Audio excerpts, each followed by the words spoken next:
nous avions, dans le mandat précédent, longuement débattu, monsieur le maire, du sous-financement du CEPOM précédent, dont l'une des conséquences était la mise sous tension permanente de nos EHPAD municipaux.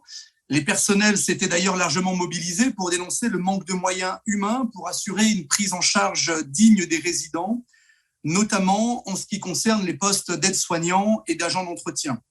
Le nouveau CEPOM prévoit une évolution des financements à hauteur de 286 000 € supplémentaires qui va permettre d'améliorer le bien-être des résidents accueillis et les conditions de travail des agents municipaux.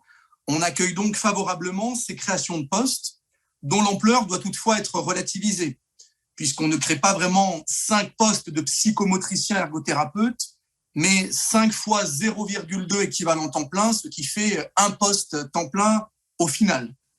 Idem, 5 psychologues à 0,6 équivalent temps plein équivaut à 3 temps pleins supplémentaires. S'ajoute à cela un poste d'animateur coordinateur et 10 postes à 0,2 équivalent temps plein, donc 2 temps pleins en équivalence, pour améliorer l'accueil administratif et le lien social, notamment avec les familles le week-end. C'était l'une des grandes lacunes du CEPOM précédent, dénoncée tant par les agents que par les familles. Mais alors que c'est sur les métiers dits de base que les besoins sont les plus criants, c'est paradoxalement ceux-là qui bénéficient le moins des moyens supplémentaires octroyés par le nouveau CEPOM. On ne fait que transformer 2 postes d'aide-soignants et d'AVS à temps complet. Ils étaient à 80%, on les passe à temps complet. C'est peu, c'est beaucoup trop peu au regard des besoins.